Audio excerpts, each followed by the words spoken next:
Taiwan to stage 5 days of combat readiness drills, Reuters. The consensus read is already outdated. What matters now is the second-order effect most commentary still ignores.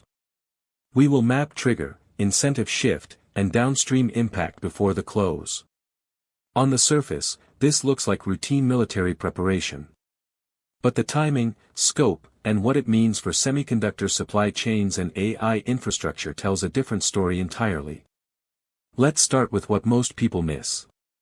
Taiwan manufactures over 60% of the world's semiconductors and over 90% of advanced chips.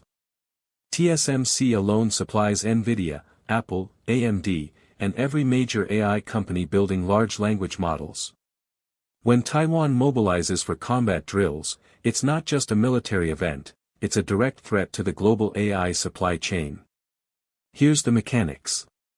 These 5-day drills simulate invasion scenarios, test civil defense systems, and rehearse supply chain continuity under attack.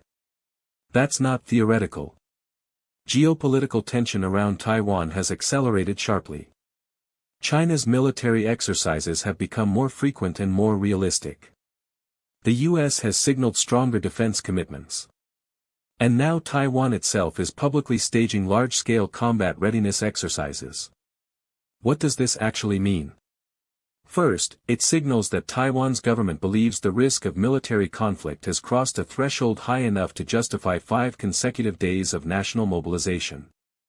That's not a minor statement.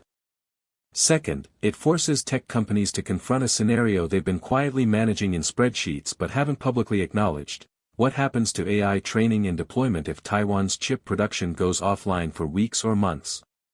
The second-order effect is immediate.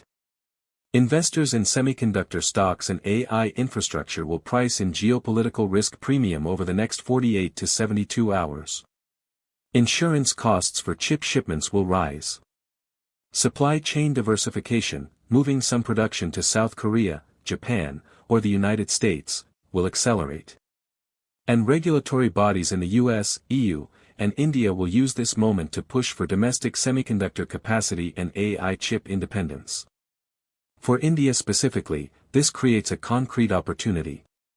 India's semiconductor ambitions, backed by government subsidies and manufacturing partnerships, suddenly have urgency behind them. Companies and governments that have been hesitant about investing in Indian chip fabs will move faster. The geopolitical case is now undeniable.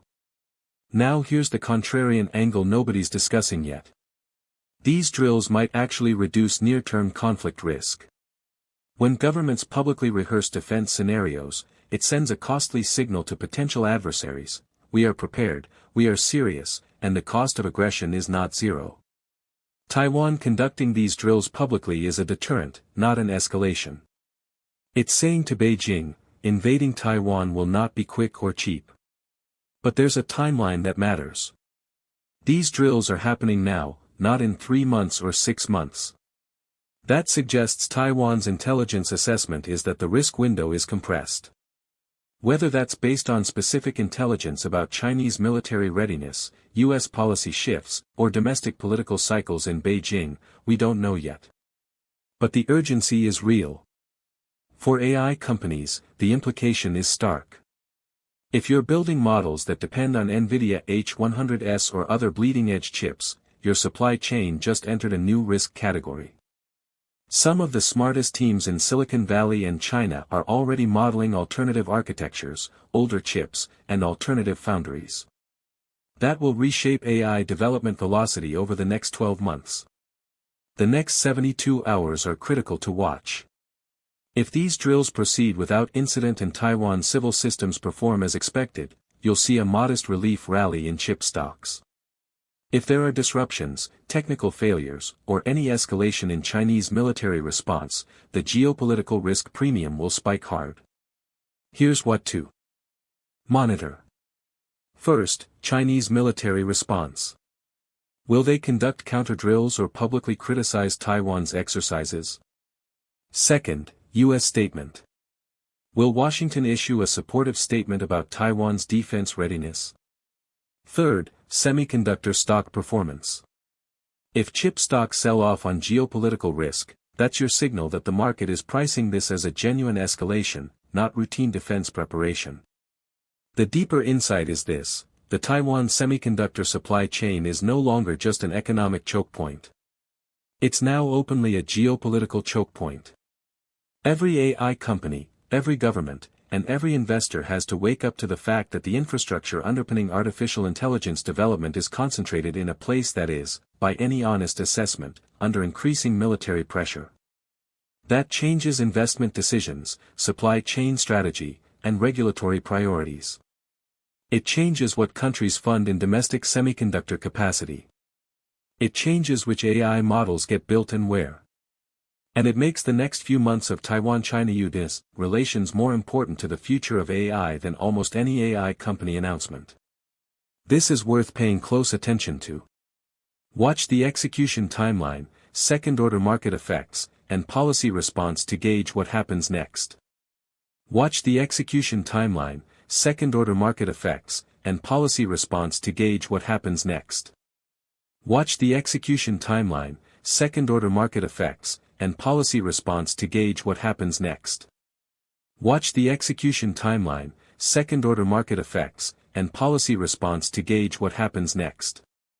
Watch the execution timeline, second-order market effects, and policy response to gauge what happens next.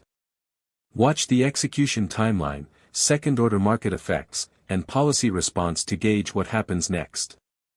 Watch the execution timeline, second-order market effects, and policy response to gauge what happens next. Watch the execution timeline, second-order market effects, and policy response to gauge what happens next. Watch the execution timeline, second-order market effects, and policy response to gauge what happens next. Watch the execution timeline, second-order market effects, and policy response to gauge what happens next. Watch the execution timeline, second-order market effects, and policy response to gauge what happens next. Watch the execution timeline, second-order market effects, and policy response to gauge what happens next. Watch the execution timeline, second-order market effects, and policy response to gauge what happens next. Watch the execution timeline, second-order market effects, and policy response to gauge what happens next. Watch the execution timeline, second-order market effects, and policy response to gauge what happens next.